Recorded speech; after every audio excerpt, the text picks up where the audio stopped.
የሀዘን አድናቂ ነሽ? እኔ የጌትነት አድናቂ ግጥም አልወድም ሲል ሰው ጤነኛ ይመስለኝ። በዛ ልክ 20 ዓመት የምታፈቅር ሴት ጽፈሽ ለ20 ደቂቃ የማይቆዩ ሰዎችን በምታይበት ምድር ላይ ከሪያሊቲ ጋር አትጋጭ? መናቅም ከፈለክ በሌላ ቃል አትነቅ። በጣም ለየት ያልኩ እኮ አይደለሁም አይደል ነኝ እንዴ? ውይ ከባድ ኢንተርቪው ነው ዛሬ እየሰራሁ ያለሁት። እውነት የሰርግ ዘፈን የሚያሳዝነው ሰው አይተህ ታውቃለህ? እኔ ነኝ። ስትሰሚ በጣም የምትወጃቸው ሙዚቀኞች እነማን ናቸው? አስናቀች ወርቁና ሜሪ አርምዴ ለእኔ በአንድ መነጽር ነው ማያቸው። አዲስ አበባ ልጅ ስንሆን ደግሞ ዋ ብርቃችን በብርጭቆ ነው የምናውቀው። ይሄ አሁንም ገጠር ላይ ወንዱ ይማር ሴቷ ትቀመጥ እየተባለ እያለ ቁሚ ሲባል አንዳንድ ጊዜ የጥያቄዎቻችን ቅደም ተከተል መስተካከል አለባት። እኔ መድኃኒቴ ነው ግጥም። እንደ ሰነፍ ዶክተር መልሶ የሚያገረሽ ህመም ጥሎብኝ አይሄድም። አይ አልዘጋጅ አንተ ለምን አልጻፍክም? ማን ፈልጎልኛል? ፍቅርም ሲይዛቸው የከልብ ነው ከአንጀት ነው። ፍቅር እሱን ፍቅር ስወደው ኧረ እባክሽ ቀይ ሰው መልክ አይፈጅም እንደሚባለው ደስታ ቃል አይፈጅም የሚል አዲስ አባባል ብናመጣ ጥሩ ነው። እውነት በጣም ጥሩ ነው። ፍቅር አዲስ ወደዋለች ግጥሙን ጨርሹ ስባል በቃ እንዴት ደስ እንዳለ ነገር አለ። ስሜት ያጣ ዓለም ላይ ነው ያለሽው። እንደዛ ይሰማሻል? በግጥም ላይ ምንድን ነው የምታስሽው? ከመኖር የሚገባህ ነገር አለ እንዴ ማለት ጭራሽ እያልገባኝ ነው የመጣው። ምረሳ አይደለም በጣም ነው የምወደው። ውሸት ትጠያለሽ? ጉይ ያራዋሻለሁ።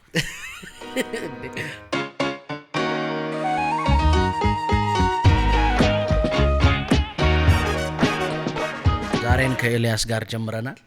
የዛሬዋ እንግዳችን ገጣሚት ምልቲ ኪሮስ ናት። ምልቲ ብዙ ኢንተርቪው ባለመስጠት ነው የምትታወቀው። እንኳን ደህና መጣሽ። እንኳን ደህና ቆያኝ። ቴንኪው በጣም አመሰግናለሁ ኤልያስ። አሁን የእድሜ ውድድር ውስጥ እንዳንገባ እንጂ የልጅነት በጣም ሚሞሪ ውስጥ ካሉ የሥነ ጽሑፍ ሰዎች መሀል ነሽ ለኔ። የሆነ ጊዜም አውርቼሻለሁ ከነ ግጥምሽ ከነ አቀራረቡ ጭምር ማለቴ ነው። ወደዛ ዘመን ትንሽ ብመለስ ደስ ይለኛል። ምክንያቱም አንቺንና ባንቺ ታይም የነበሩትን ሰዎች ለማየት ትኬት ለምኜ ምናምን ገብቼ ስለማቅ ያኔ ደግሞ በጣም ብዙ ሰው ስነ ጽሁፍን የሚያይበት የሚያዳምጥበት በአካል ማየት ደግሞ የሚፈልግበት ሰዓት ነበርና በዛ ጊዜ ብንጀምር ደስ ይለኛል። ከፑሽኪን ቀጥሎ ባለው ዘመንሽ ያለው የስነ ጽሁፉ ታይም ላይ ማለት ነውና ከና አቀራረብሽ ጭምር በጣም ለኔ ሚሞሪ ነበርሽ በጣም ማለት ነው። በዚህ አጋጣሚ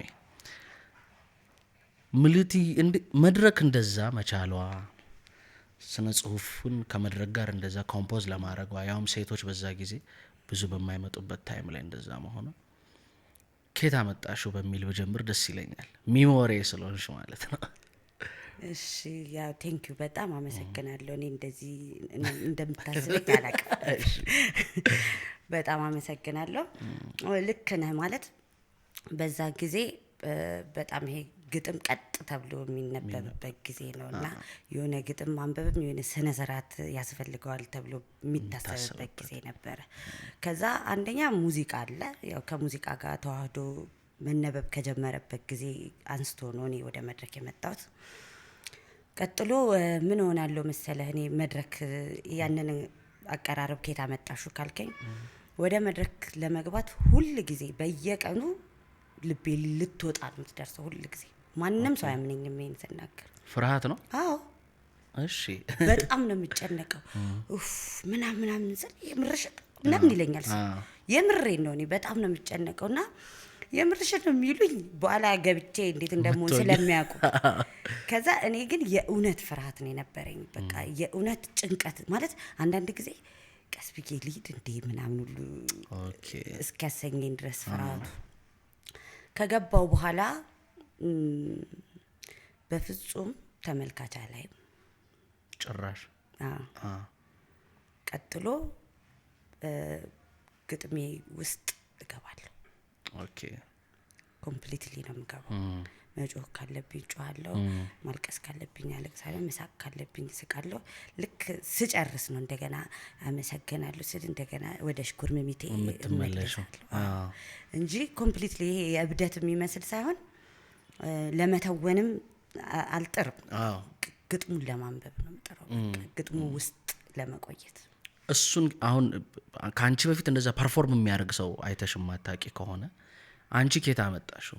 ኬት ወረስሽው? ሙዚቃው እንዳለ ሆኖ እንዳልሽው የሚያመጣው ነገር አለ እገምታለሁ። ከጌትነት ጋር ያለሽ ኢንስፓይሬሽን ምናምን ደግሞ አነባበብሽን እንደቀየረው ምናምን ይሰማኛልና የሱም ተጽዕኖ ይሆናል ምናልባት። በጣም የጌትነት ተጽዕኖ በጣም ነበረብኝ። እኔ መጀመሪያ አካባቢ ግጥም ስጽፍ የጀመርኳቸውን ግጥሞች ብታይ ጌትነት የተበላሸበት ግጥሞች ነው የሚመስሉት። እሱ ተበላሽቶበት አንቺ የጻፍሽው ተበላሽቶበት የጣላቸው ግጥሞች ይመስላሉ። ለምን በጣም አጻጻፉን ለመከተል የሚለውን ለመከተል የሚጽፍባቸውን ርዕሰ ጉዳዮች ለመከተል መከራ ይነበላ ነበር። ወይም ደግሞ ግጥም መጻፍ እንደዛ ይመስለኝ ነበር። ኦኬ ማለት ጌትነትን ነው መሆን የሚችለው። ራሴን ፈልጌ አላገኘውም ነበር። ከዛ በኋላ ጌትነት ሲያነብ በደንብ ነው የሚተውነው፣ ተዋናይም ነው ምናምን። ምናልባት ቱ ሳም ኤክስቴንት የሱ ተጽዕኖ አለብኝ፣ በደንብ አለብኝ። ግን አሁን ለምሳሌ ከኩዮቼ ገጣሚዎች ጋር የምጋራው የአነባበብም ስታይል የለኝም፣ የአቀራረብም ስታይል የለም። ለመጀመሪያ ጊዜ የት ነው ጌትነትን ያየሽው? ወይ ፐርፎርም ሲያደርግ? ግጥም ሲያነብ ነው ያየሁት። ኦኬ እንጂ ቲያትሩን አይደለም ያየሽለት? አይቼው አላውቅም። ኦኬ ፊልሙን የውበትን ፍለጋ ፊልም ሆኖ ከወጣ በኋላ አይቼዋለሁ። እኔ ጌትነትን እናቴ አፍ ላይ ነው የማውቀው። ጌትነትን እሷ አይተዋለች፣ በላይን ሆኖ ሲሰራ መድረክ ላይም ሲተውን አይተዋለች። እና በቃ ስታወራ በቃ ጌትነት ሰው አይመስለኝም ነበረ መጀመሪያ። የሆነ የሚነካ ምናምን ሰው አይመስለኝም ነበርና ከዛ የሆነ ጊዜ ላይ ግጥም የሚነበብበት አገር ፍቅር ነው ትዝ ይለኛልና አንብቦ ከወረደ በኋላ እንግዲህ ገጣሚ ጌትነት እንዲሆን እናመሰግናለን ይባላል። ነፍሴ ሊወጣ ለካ ጌትነት ነው። ኦኬ በመልክ አታውቂም ነበር? አላውቀውም ማለት ፎቶ ምናምን አይቼ ሊሆን ይችላል። ውበትን ፍለጋ አለ፣ ግን ከኋላው ያለውም እንደዚህ የሚያኮራራ አይደለም፣ ግልጽ ያለ ፎቶ አይደለም። ከዛ በቃ ጌትነት የሚገኝበት አጋጣሚ ሊገጥም ይችላል ብዬ አሰብኩኝ። ኦኬ ከዛ በቃ እንዲያስተዋውቁኝ ያልተማጸንኩት ሰው የለም። በመጨረሻ የዛ ዕለት ሳትተዋወቂው ሄደ? በፍጹም አልተዋወቅኩት። ፈራሽ? ፈራሁ፣ በጣም ፈራሁኝ። ከዛ በኋላ ብዙ ሰው ጠየቅኩኝ። ብዙ ሰው ቃል ይገባልሃል አያስተዋውቅህም ነገር እናገናኝሻለን ችግር የለም። ከዛ በኋላ አላስተዋወቁኝም፣ ማንም አላስተዋወቀኝም። አንድ መድረክ ላይ ተገናኘን። እኔ ላነብ እሱም ሊያነብ እጣ ፈንታ ነገር። ከዛ ባክስቴጅ ከዛ መጀመሪያ ፖስተሩ ላይ አይቼው በቃ ቀናል። በቃ አይደርስም ያልከው ቀን የራቀ ቦታ የማይዳሰስ የመሰለ ነገር ቀን አለው። ለዚያውም ሳትጣራ ሳትለፋ ሳትደክም አብሮ የሚያቆም እግዚአብሔር አዳልኩኝ። ባክስቴጅ ተገናኘን። በጣም እንደምወደው ነገርኩት ምናምንና ብዙ ሰው እንደሚወደው ይነግረው ይሆናል። እኔን አይረሳኝም። ያኔ ለምን አይረሳሽ? ምረሳ አይደለም፣ በጣም ነው የምወደው። ምረሳ አይደለም፣ አወዳደድሽ ቢረሳ አይደለም ማለት እኔ መርሳት አትችልም እንደዛ እያልኩኝ እንዲህ አይነት አገላለጽ እኔ ገጥሞኝ አያውቅም። ከዛ እሺ ማለት እወድሃለሁ፣ እሺ ጌትዬ በጣም ነው የምወደው፣ እሺ ምናምን ጎበዝ ልጅ ነሽ፣ ጎበዝ ቆንጆ ግጥም ነው፣ ግጥሙን ሰምቻለሁ እኔ እወድሃለሁ፣ አንተ እንደዚህ ሆኖ ምናምን ያበለ እሺ አብዳለች እንዴ ልጅ እሺ በቃ እንደዛ ነው የምወደው ሁልጊዜ። አሁንም ባገኘሁት ቁጥር ሰርክ አዲስ ነኝ እኔ ለጌትነት። በጣም እኔ ፍቅራቸው በጣም ከሚያስታውቅባቸው ሰዎች መሀል አንዱ ነሽ፣ ስትወጂ ማለት ነው። የሆነ በቃ የሆነ ነገር ደስ ካለሽ ያስታውቅብሻል። ከእንትን ካልሽም ቀላልደሽ ምናምን ተነስቶ መሄዱንም ታቂበታለሽ ምናምን እና ጌትነት ጋር የምትሆኝውን 1-3-4 መድረክ ክፍለ ሀገር አብረን ስለሄድን አይቼዋለሁ። እና ጌታዬ ነው ሁሉ የምትይው።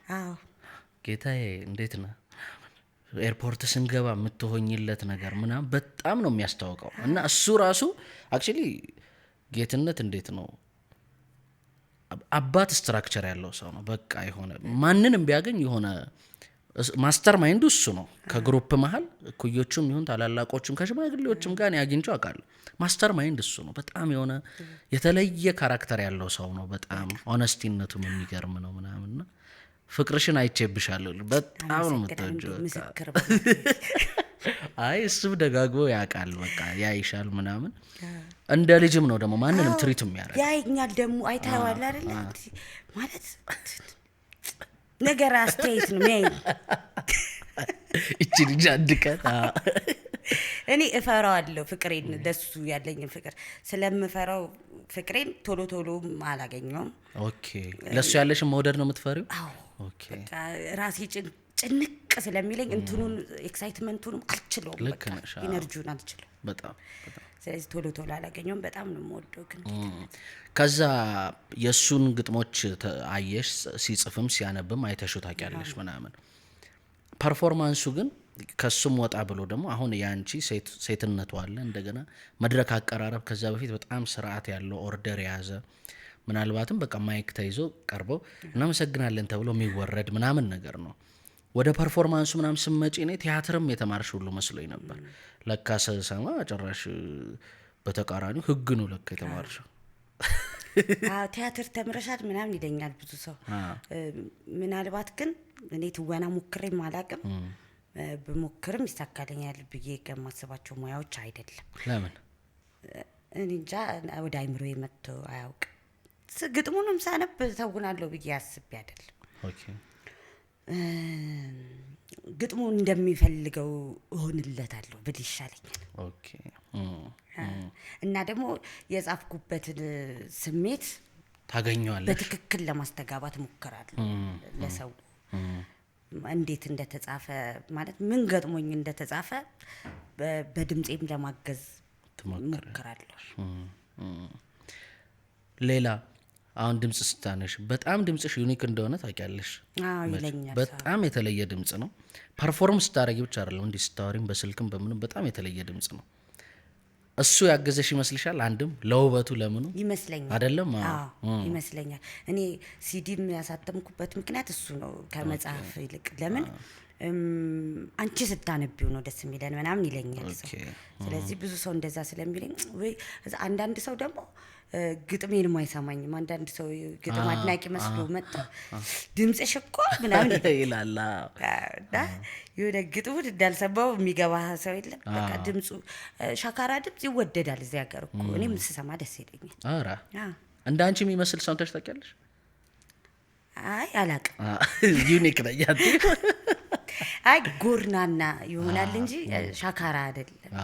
አንዳንድ ጊዜ አለ ብቻ ወንድ ላይ ብዙ ሰምቼው አውቃለሁ። እንደው ለወንድ ይቀርባል። ዝግት ያለ ነገርም ይመስላል። ስዘፍን ያደርኩ መስሎኝ።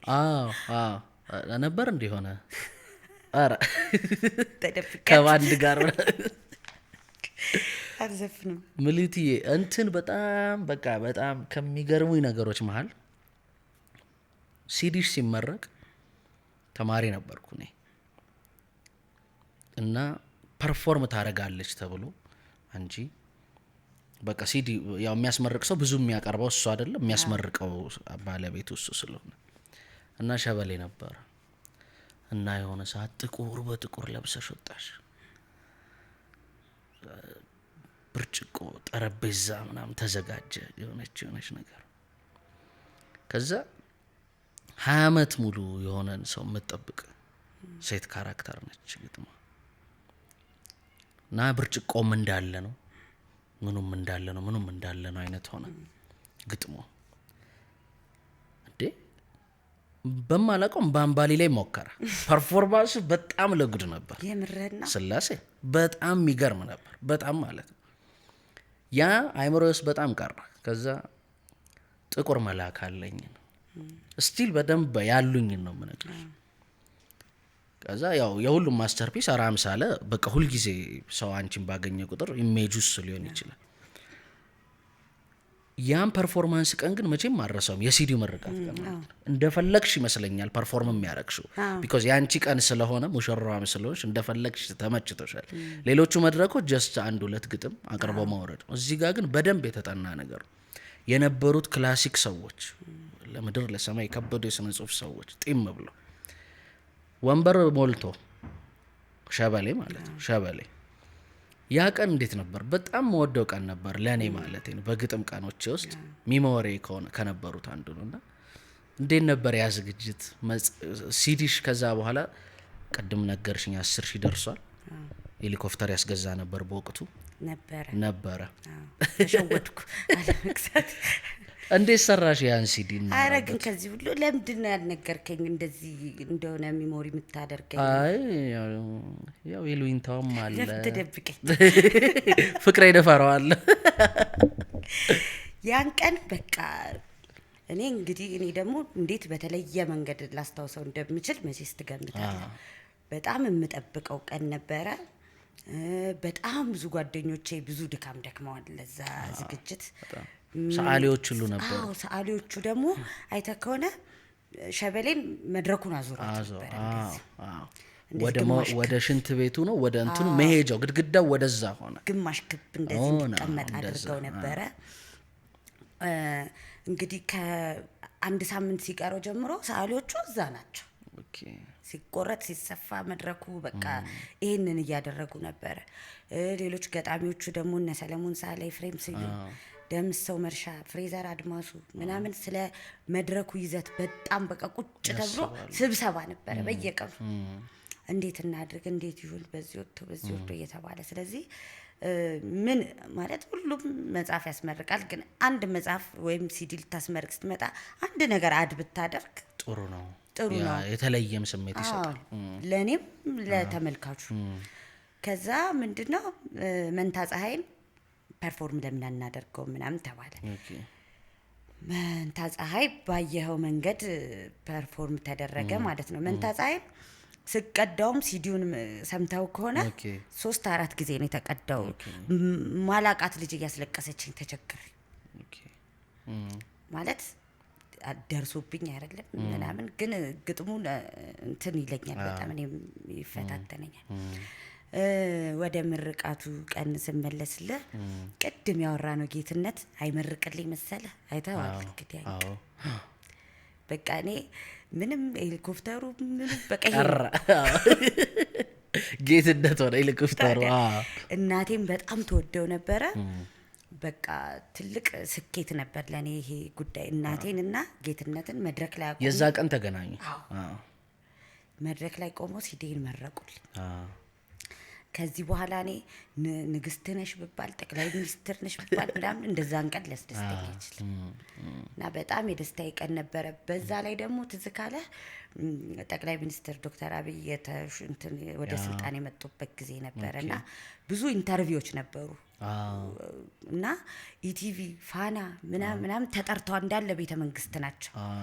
ከዛ አይ እየተባለ በቃ ያን ሁሉ ተለፍቶ የሚዲያ ሽፋን ላያገኝ ነው ምናምን ብለን እነሱም እግዚአብሔር ይስጣቸው እንዴት ጉዳዩን ከቁብ እንደቆጠሩልኝ።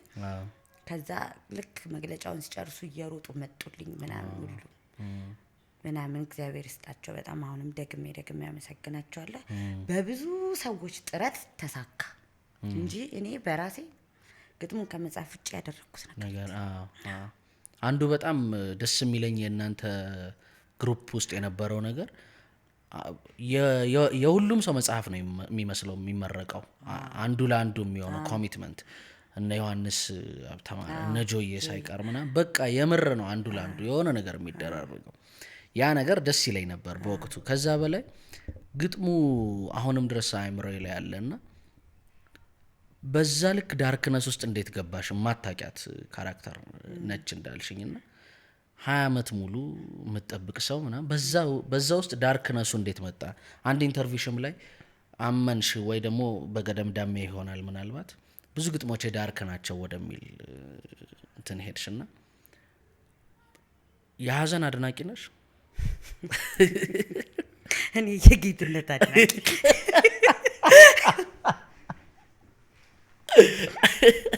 ከጌትነት ትንሽ መለስ ብሎ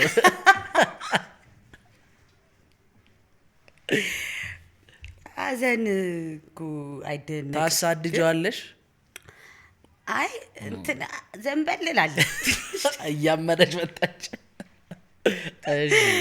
ትንሽ ዘንበል እላለሁ ማለት ደስታ ሸሻለሁ ማለት ሳይሆን ምናልባት አንዳንድ ጊዜም የቃሎች እና የሀሳብ ኢንቨስትመንት ያለው ሀዘን ነገር ላይ ነው ብዬ አስባለሁ። ደስታ በራሱም ኤክሳይትመንት ስለሆነ ብዙ ቃል አይፈጅም ወደሚለው ቀይ ሰው መልክ አይፈጅም እንደሚባለው ደስታ ቃል አይፈጅም የሚል አዲስ አባባል ብናመጣ ጥሩ ነው። እውነት በጣም ጥሩ ነው።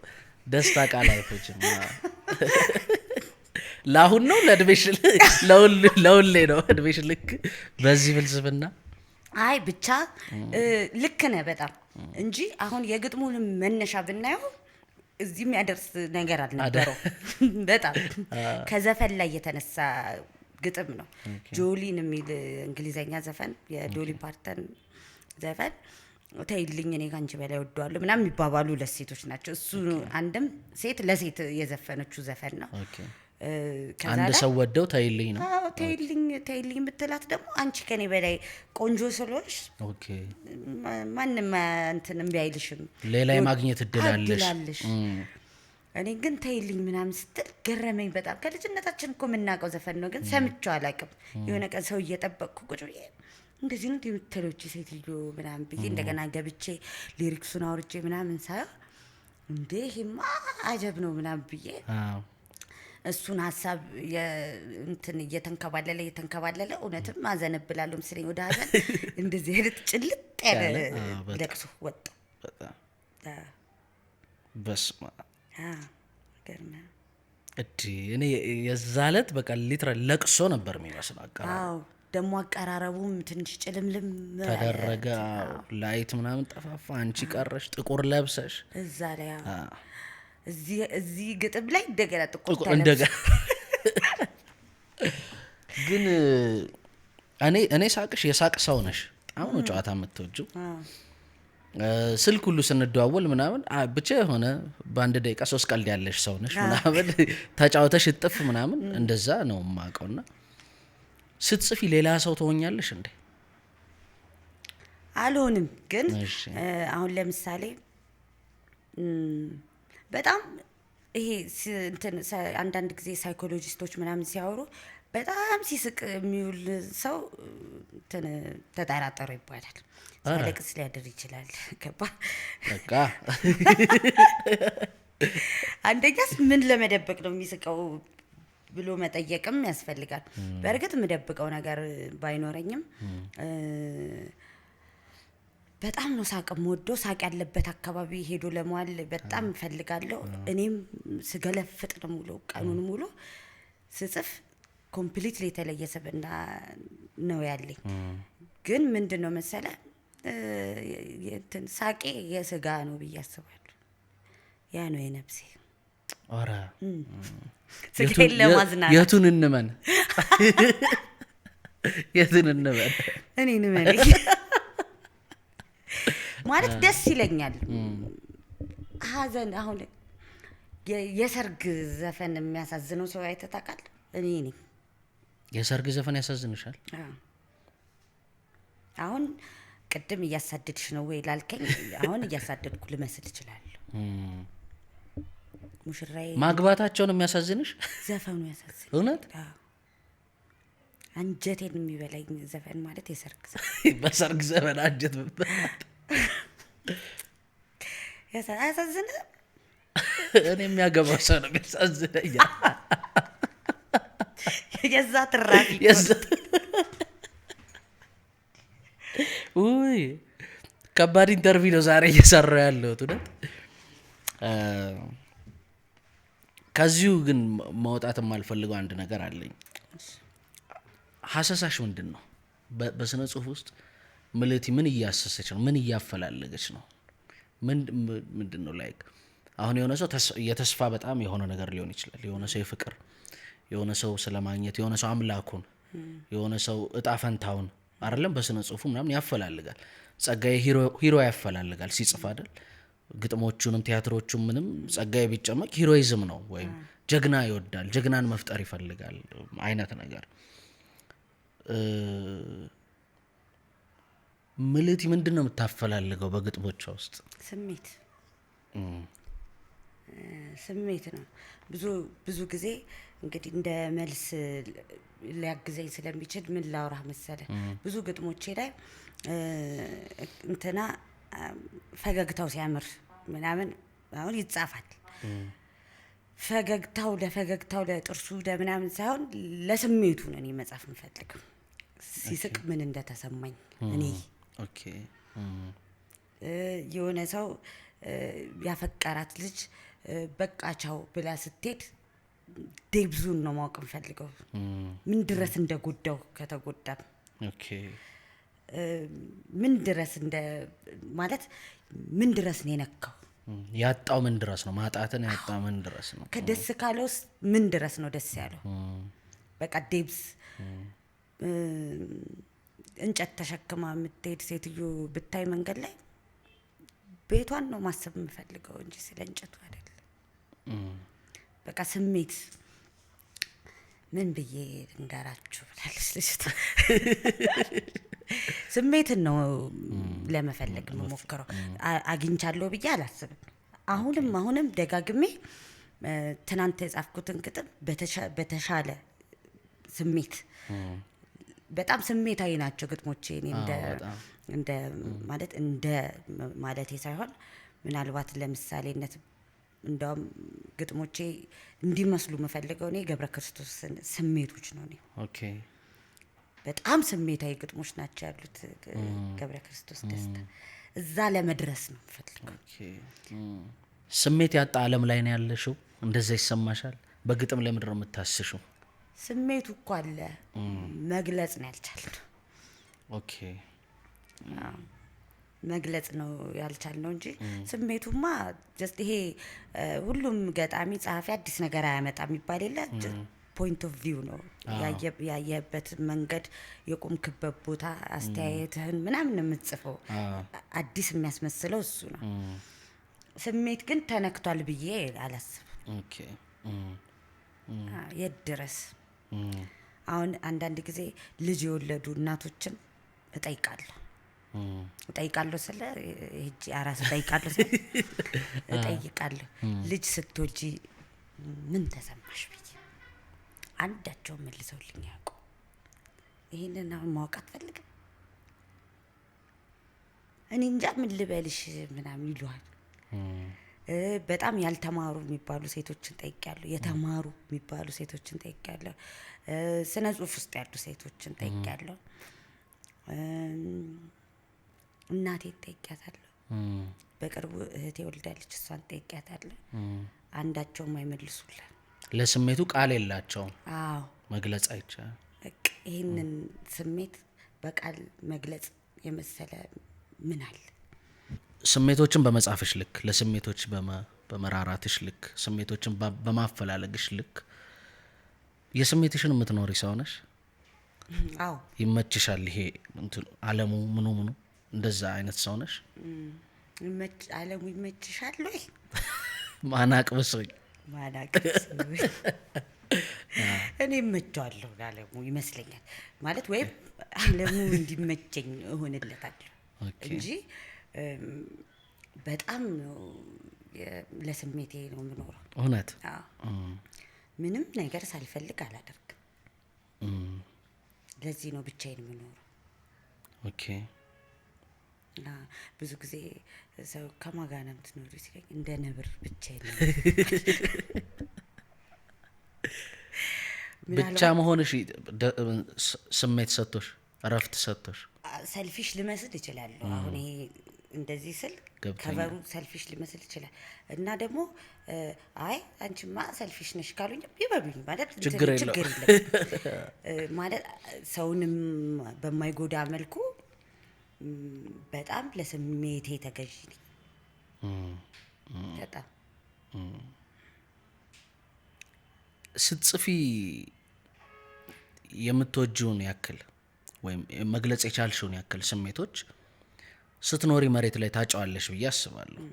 አይደለም አንዳንዴ ስነ ጽሁፍ ውስጥ ያለችው ምልእቲና መሬት ላይ የምትኖረው ምልእቲ የሪያሊቲና የስነ ጽሁፉ ዓለም ሊጋጭ አይችልም ወይ? አንዳንዴ ተምታቶብሽ አያውቅም ወይ? ደስታን በዛ ልክ ተራቀሽበት፣ ሀዘንን በዛ ልክ አስበሽበት፣ ማመንን መከዳትን ምናምን በዛ ልክ አስበሽበት። አሁን በተለይ ብዙ ነገር ሲሊ እየሆነ ነው አይደል? ትንሽ ትንሽ እየተኖረ ነው እንደ ትልቅ እየተባለ ያለውና ከሪያሊቲ ጋር አትጋጭም ወይ? ስሜትን በዛ ልክ አራቀሽው መሬት ላይ ስትመጪ በዛ ልክ 20 ዓመት የምታፈቅር ሴት ጽፈሽ ለ20 ደቂቃ የማይቆዩ ሰዎችን በምታይበት ምድር ላይ ከሪያሊቲ ጋር አትጋጭም? አዎ በጣም ነው የምጋጩ። አንዳንድ ጊዜም ይሄ ልቤ ውስጥ እንዳለችው ሴት ለመኖር ስል ተደናቀፍ ይወድቃል። አንዳንድ ጊዜ ማለት ለካ የግጥም ዓለም እና ወይም የማስበው ዓለም በፍጹም ምድር ላይ የለም ወይም ይፈቀራል ብዬ የጻፍኩበት ልክ ልታፈቅር ስትል ትቀድጃለሽ እንዴ ምናምን ልትባል ትችላለህ። እና ደግሞ ውሸትህንም ሊመስለው ይችላል።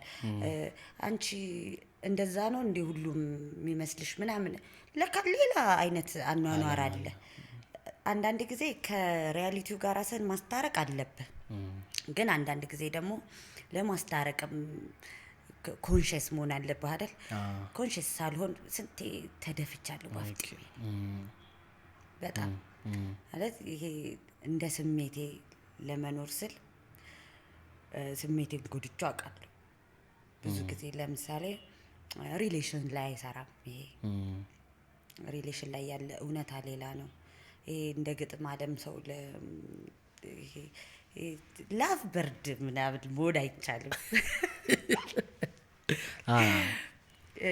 ልብ ወለድ ውስጥ እንደምትኖር አይነት ዝም ብሎ ህልመኛ ሰው ልትታሰብ ትችላለህ።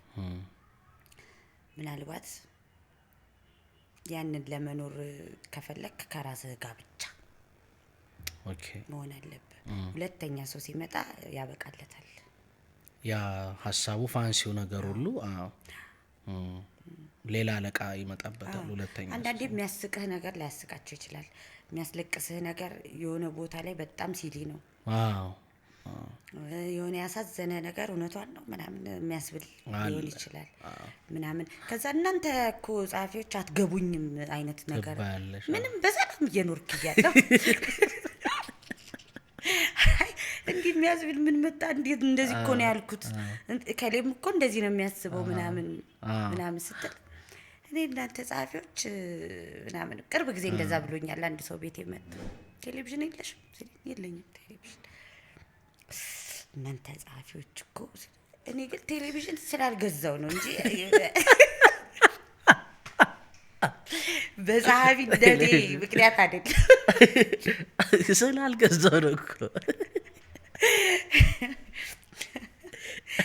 የሆነ የሚያገናኙብህ ነገር በቃ ከጽሁፉ ጋር የሚያያይዙት ነገር በፍጹም እኛ ጋር የሌለ እንደ ኖርማሉ ሰው የማታስብ እንደዚህ ምናምን የሆነ ሰው ደህና እግዚአብሔር ይመስገን ብለህ ትንሽ ዝም ስትል ግጥም እየጻፍሽብኝ ነው እንዴ ምናምን የሚል ማህበረሰብ ውስጥ ነው የምትኖረው። እና የሆነ እንደ ሰው እንተሳሰብ ደስ ይለናል። እዚሁ ጥያቄ ላይ መቆየው ለምንድን ነው በጣም እንድታስረጅኝ ስለፈልግ ነው። እዛው ብዙ ጊዜ ስለቆየሽበት ነገሩ ላይ ማለት ነው። በምን ታስታርቂዋለሽ? እውነታው ከእውነትሽ ሲጋጭ፣ የምታየው ነገር ከምትጽፊው ነገር ጋር ሲጋጭብሽ በምን ታስታርቂዋለሽ? ዓለሙን በመናቅ የራሱ ጉዳይ በማለት ግድ የለሽ በመሆን ከራስ ጋር በመመሰጥ ወይስ አንዳንዴ ራስንም እያታለሉ እስኪመስል ድረስ ደግሞ ሰዎች ጭልጥ ይላሉ በሚጽፉት ነገር በሚያስቡት ነገር? ለምሳሌ እኔ አሁን እውነቱን ለመናገር መጠበቅ ደስ የሚለው ሲጻፍ ነው። ብለኔ በቃ ሲጻፍ በጣም ያምራል፣ ሲኖርስ በጣም ፔንፉል ነው። እና የሆነን ሰው ይምጣ አይምጣ ሳይታወቅ መጠበቅና ግጥም ሆኖ ካራክተር ሆኖ መጻፍ በጣም ለየቅል ነው። እና አንዳንዴ ግጥሙ ደስ ብሎኝ እንደ አርት አደንቀው ይሆናል እንጂ የምሬን ስኖር በጣም ስለምቸገር እማዘነብለው ወደ ዋናው ማንነቴ ወደ ሰውየው ሊሆን ይችላል። እና ሲጋጭብሽ በምንድን ነው የምታስታርቂው? መጠበቅ ልክ ነህ። አሁን እንደ ምሳሌ ነው እንጂ ፔንፉልነቱን እኮ ከተናገርን የ20 ዓመትን ፔንፉልነት ከተናገርኩኝ የ5 ደቂቃው ደግሞ በ5 ደቂቃው በልኩ ፔን አለው አይደለ? ግን ወደ ጥያቄ ስመጣ እውነትሽን ከእውነታው ጋር እንዴት ታስታርቂያለሽ ያልከኝን በግጥም ነው ማስታርቀው ነኝ ማለት። እኔ በጣም እንኳን እውነትና እውነታዬ ተጋጭቶብኝ በጣም ትልልቅ ነገር ህይወቴ ውስጥ ገጥሞኝ በአንድ ግጥም ተገላግዩ አውቃለሁ። እውነትሽን ማለት የምር ሂል ታረጊበታለሽ? አዎ እውነት እኔ መድኃኒቴ ነው ግጥም። ለእኔ ትርፍ ነው። በግጥም ሲከፈለኝ አመስግኜ ነው የምቀበለው። ትርፍ ነው ለእኔ በግጥም ሲከፈለኝ ደስ ይለኛል። ሄጄ ፐርፎርመንስ አደርግ ቴንኪዩ ስባል ስደነቅ ጎበዝ ገጣሚ ነሽ ምናምን ለእኔ ትርፍ ስጦታ ነው። እኔ በዋናነት ግጥም መድኃኒቴ ነው። ከብዙ እወጣባቸዋለሁ ብዬ ከማላስባቸው ስሜቶች በግጥም ተገላግዬ ወጥቻለሁ ብዙ ጊዜ እና እነሱን ግጥሞች አላነባቸው። ምናልባት በቃ መድኃኒትህን እኮ አደባባይ ማውጣት የለብህም አይደለ? በግጥም መድኃኒቴ ነው። በዛ መድኃኒት ሰርጀሪ ተደርጎ የወጣልህን ቁስል ቤትህ ነው የምታስቀምጠው። ምናልባት አንዳንድ ጊዜ ስምም ማንሳት ካለብኝ ስም እያነሳው ያለቀስኩ የጻፍኳቸው በጣም ብዙ ግጥሞች አሉ። ከሆነ ምዕራፍ ወደ ሆነ ምዕራፍ የተሸጋገርኩባቸው ግጥም እኔ ብቻዬን እንዳልሆነ የሚያደርገኝ ነው። ሲያመኝ ያድነኛል። በትክክል ለይስሙላ አይደለም የምለው። እኔ ግጥም መድኃኒቴ ነው። ግጥም አልወድም ሲል ሰው ጤነኛ ይመስለኝ።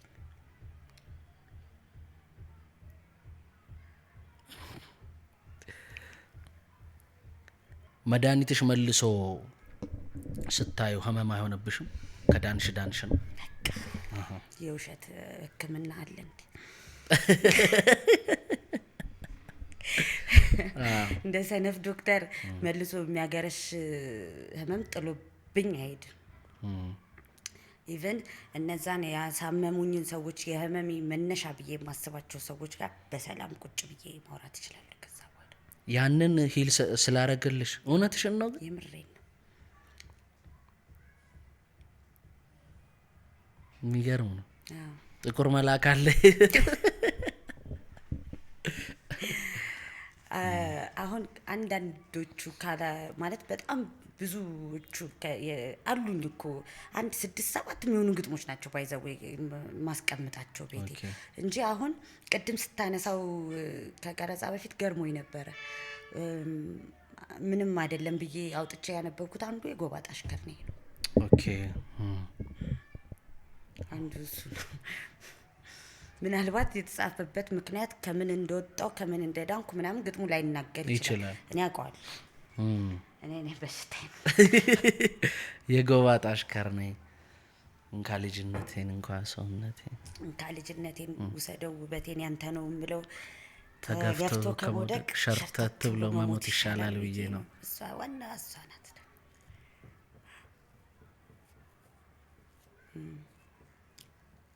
አንዳንድ ጊዜ እንዲህ አይነት የሆኑ ፔኖችን አሁን አንተ ለሀዘን ታዳያለሽ ብለኛል፣ ግን አንዳንድ ጊዜ ጥሩ ነው የሆነ ፔን እንደዚህ ተራምደ ከምታልፈው ቆም ብለህ ትንሽ ማዳመጥ ጥሩ ነው። ታመሽው ማለት ነው። አዎ ለመጻፍ ምናምን አይደለም ለማወቅ ከሁሉ ነገር እውቀት ይገኛል ይባላል። ለዳዊት ከፔን ደግሞ የሚገኝ እውቀት ከባድ ነው በጣም። አንደኛ የሰው ህመም እንዲሰማ ሆነ ትሰራለህ። ሁለተኛ ስትጽፈውም ያምራል። ሪል ስለሆነ ከአንጀት ነው። ብዙ የውሸት ነገር የለኝም ብዬ ነው ማስበው። እኔ ስደሰትም የምሬ ነው የምደሰተው፣ ሲደብረኝም የምሬ ነው። ከዚሁ ጋር አሁን ከጎባጣ አሽከር ነኝ ጋር ራሱ አያይዙ የሆኑ ግጥሞችሽን ዝም ብዬ ነን ስቶፕ ለመስማት ሞከርኩኝ። አሁን ለዚህ ለዘጋጅ ስልና የደመና ልጅ ነኝ የሚላል፣ የጎባጣ አሽከር ነኝ፣ የእሳት ራት ነኝ፣ ጥቁር መልአክ አለኝ፣ ነኝ አለኝ፣ ነኝ አለኝ፣ እንደዚህ የሆንኩ ሁሉም አብዛኞቹ ሲጻፉ አንቺ ነሽ የምትተርኪያቸው፣ ራስሽ ነሽ። በአንደኛ መደብ ነው የሚባለው፣ በእኔ ነው የሚተረኩት ግጥሞችሽ ራሱ። እና ምንድን ነው እየፈለገች ያለችው ብዬ ለማሰብ ሞከርኩኝ። ደግሞ በጣም ካቺ ናቸው እንትኖቹ መስመሮቹ ራሱ በጣም ነው የሚይዙኝ። አሁን የምትዩን አሁን ያለውን መስመር ያኔ ነው የሚይዘው ነው በቃ በጣም ነው የሚገርመኝ። በቃ ተገፍቶ ከመውደቅ ሸርተት መሞት ይሻላል ብዬ ንጽጽሩ በጣም ይገርመኛል። ክብር ከክብር ጋር እንትን አንዳንድ ጊዜ በትክክል እንደዚህ አይነት ገጣሚ ነኝ ብዬ አላስብም። ግን የአንድን ገጣሚ ግጥሞች ይዘህ ከምን እንደተሰራ ማወቅ ትችላለህ ብዬ አስባለሁ። ያ ሰው ምናልባት እኔም ነኝ የምለው ኢንግሪደንቶቼ ሊሆኑ ይችላል። የደመና ልጅ ነኝ፣ የእሳት ራት ነኝ ምናምን እኔ ውስጥ ያሉ ካራክተሮች ናቸው። አንድ ከራሴ የራቀ ግጥም የለኝም። በተወሰነ ደረጃ አለውበት። ስለዚህ ብዙ ደራሲዎች ለመሸሸግም ለምንም እንዲጠቅማቸው ምናብ ነው ኢማጂኔሽን ነው ምናምን የምንለው ነገር አለ። በምናብም ብንሄድ በምንም ብንሄድ እኛ የምንካፈለው ስሜት ከሆነ ግን ያስታውቃል። ሲጻፍ ራሱ ቃላቶቹ ራሱ ይሄ ምህረት የላቸውም አይደለ? ከመጡ ምህረት የላቸውም። ይሄማ አይባልም ምናምን የሚለው የለም። በቃ በይኝ ነው የሚለው። በዚህ ልክ እየታመምኩ ነው፣ በዚህ ነው ልገለጽ የምችለው በይ ነው የሚለው። አለኩም ይላል ግጥም እና አንዳንዴ ይሄ ምናቡ ላይስ ምን አደረሰኝ ማለት የሚችለው የጻፈው ምናብ። እኔ ግን ገና አለው አይደል እየኖርኩኝ ነው። ሁሌ አዲስ ነገር አለኝ። ሁሌ የኖርኩትንም ገና ጽፌ አልጨረስኩትም። ምናቡ ይቅርብኝ። በረሽ ቅሬ የተባልኩ በረሽ ጥፌ የተባልኩ የመከንኩ በጣቱ የእሳት ራት እኔ ነኝ የስነ ፍጥረቱ የጠመቅሁት ወይን ለዓመታት ያኖርኩት ከገንቦው ሲደፋ ጠለቀች ሕይወቴ ያበራሁት ጠፋ። የእሳት ራት ሲኮን ሞት የለም በውኑ በየሻማው ላይ ነው በየብርሃኑ። መልስ ትዝታዬን የኔን ማስታወሻ ፍጠን አስረክበኝ የወይኔን እርሻ። ያኖርኩትን አጸድ ሁሌ እንደተፈራ መልስ ትዝታዬን የወይኔን አዝመራ። የተደፋው ገንቦ ገላው ሳይሰበር ፍቅር እምነት ተስፋ ተጠምቆበት ነበር። ከቀናት መካከል ለጎደለው ቀኔ ዝም አቅም የለኝም የእሳት ራት ነኝ እኔ። የደከመው ጎኔ ወተቱን የናጠው ክደትህ ሽሽትህ ወገቤን ቆረጠው። ጎጆዬ ምሰሶ ተናደ ፈረሰ የቆምኩበት አለት ተፈረካከሰ። የኖርኩለት እውነት የፎከርኩለት ስም ሲሰረዝ ሲደለዝ በቁሙ ሲከስም ከቀናት መካከል ለጎደለው ቀኔ ዝም አቅም የለኝም የእሳት ራት ነኝ እኔ። ውብ አየር ውብ ንፋስ የአበቦቹ ሽታ የጨረቃ ማማር የፀሐይ ብልጭታ የተራራው ነገር የሐይቁ ውበት የመስክ ልምላሜ የወንዝ ረጅም ቁመት ተፈጥሮ ምናምን አይደለም ታሪኬ ብቻዬን እኖራለሁ እሳት ነው አምላኬ። የኔ ፍቅር ወይን የኔ ተስፋ ወይን የኔ እምነት ወይን የተጠነሰሰው ገንቦ ላይ ነውና ትዝታዬን ስጠኝ ፊቱን ተውና ትዝታዬን ስጠኝ መልሰው መልሰው እምነት ቀላቅዬ ተስፋ ቀላቅዬ ፍቅር ቀላቅዬ በሳቴ ልጥበሰው ከቀናት መካከል ለጎደለው ቀኔ ዘም አቅም የለኝም የሳት ራት ነኝ እኔ።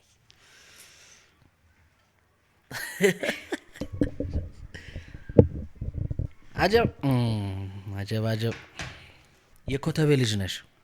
በጣም ፕራውድሊ በጣም የኮተቤ ልጅ ነኝ። በጣም ሀና ማርያም ነው ሰንበት የተማርሽው የሆነ ጊዜ? ሀና ወኢያቄም ቤተክርስቲያን አለ፣ እዛ ተማርሽ? እዛው ነው የተጠመቅኩት፣ እዛው ነው የተማርሽው። ምን አይነት ልጅ ነበርሽ? መኖሬ የማይታወቅ ልጅ ነበርኩ። እንዴት ማለት ይሄ እንደዚህ ውጥት ብዬ አሁን እንደምታየኝ አሁን ብዙ ጊዜ ገጣሚነቴ ምናምን ቀርቶ የሆኑ ጓደኞች መካከል አዲስ ሰው ቢመጣ የማልረሳ አይነት ልጅ ነኝ። አሁን አውቀዋለሁኝ ራሴ። ያኔ ግን እንደዛ አልነበርኩ። ቀለም የሌለኝ ልጅ ነበርኩ ማለት በቃ የሆነች ልጅ ነበርኩት። በስነ ስርዓት ትምህርቴን እማራለሁ። ይሄ ውጥት ያለ ባህሪ የለኝም። ይሄ አስተማሪዎቼ እንትን የምታረገው ልጅ ምናምን የምባል ልጅ አይደለሁ። ምናልባት አንዳንድ ጊዜ እንትን በጣም እቆጣጠራለሁ። ሰው ቃል ሲሳሳት ያስቀኝ ነበር በጣም በልጅነቴ። አረ እንትን ሊል እኮ ፈልጎ ነው ምናምን እና አንዳንድ ሰዎችም ሊያስቀይም ይችል ነበረ። በቃ ከትምህርት ቤት ወደ ቤት ከቤት ቤተክርስቲያን እኮ ነው ይኖር ነው አይደል? የኛ ጄኔሬሽን እንደዛ እኮ ነው። የልጅነትሽን ለምንድን ነው ያነሳውብሽ? የሆነ ቀለም ይዞ ወደ መኖር ማንነት እንዴት መጣሽ? አሁን አለባበሷ፣ አኳኋኗ፣ ምኗ የራሷ የሆነች ምልት ይደሟለች እና ወደ ማን እየሄድ የማን ይመስልሻል? የማዘር ነው? የምታያቸው ሰዎች ነው? የምትሰሚያቸው ሙዚቃዎች ናቸው? እንደዛ የማን ኮምፖዚሽን ያለሽ ይመስልሻል? እናቴ አሁን ሌሎቹ ታላላቅ የመጨረሻ ልጅ ነኝ። ሌሎቹ ታላላቆቼ በአንድ አይነት ስለ ዘራ ተቀርጸው ነው ያደጉት። የሆነ ነውር የሚባለው ነውር ነው በእነሱ ምናምን እና በልጅነቴ አላውቀውም አባቴን ሲሞት እና ትንሽ አሳዘናታለሁ መሰለኝ እናቴ። ከዛ ብቻ ፍቃዴን ለመሙላት የሆነ ነገር የሚደረግ ከሆነ ታደርግልኛለች። ትንሽ ወደ ግጥም መሳብ ስጀምር ሰንበት ትምህርት ቤት መዝሙሩ ላይ ትኩረት ሳደርግ ግጥሙ ላይ ምናምን የመዝሙር ደብተር አምጥታ ይሄ ለብቻው ለመዝሙር ይሆንሻል ምናምን የሆነች ነገር ሳነብ ካየችኝ ከሆነ ቦታ ስትወጣ ይሄ መጽሐፍ ይሽልሽ መጣሁ ትለኛለች። ሙዚቃ ስሰማ ካየችኝ የሆነ ሙዚቃ መስሚያ ነገር ምናምን ትገዛልኛለች። የሆነ ነገር ካደረገች በርቺ አይነት ቢመስል ነገር ታሳየኛለች ቤት ውስጥና በነፃነት ሀሳቤን እንድገልጽ የሆነ ነገር ሳልፈልግ ስቀር አልፈልግም እንድል ምናምን አድርጋኛለች ብዬ አስባለሁ። ከዛ ከወጣው በኋላ ደግሞ ወደ ውጪ ነው በቃ እንደዚህ የምትለቀቅበት ሰዓት አለ አይደለ? እሱ ጠቀመኝ። የሆነ ነገር በሀፍረት ወይ በይሉኝታ ማረገው ነገር የለም። ከዛ እሱ ነው በቃ እየቆየ የሰራኝ ይመስለኛል እንጂ በጣም ለየት ያልኩ እኮ አይደለሁም አይደል? ነኝ እንዴ እምልሽ ተው እንጂ ባትረሺው በጣም ነው በቃ ጨዋታ ወዳለሁ ምናምን በግልጽ የሆነ ነገር መጠየቅ ካለብኝ እጠይቃለሁ ምናምንና አይጠየቅም ምናምን ብለው ያሰቡትን ጥያቄ ቀለል አድርጌ ልጠይቃለሁ ምናምን። ለዚህ ነው ማትረሳኝ እንጂ። ሌላ በጣም ያስገረመኝ ነገር አባትሽ ዳኛ ነበር፣ የህግ ሰው ነው። ቤት ወንድምሽ ይመስለኛል፣ እሱም ህግ ነው የተማረው፣ አንቺም ህግ ነው ያጠናሽው። አንድ ኢንተርቪውሽ ላይ ምን አለሽ? ፈጣሪን ፈርተን እንጂ ግቢ ውስጥ አነስ ያለች ፍርድ ቤት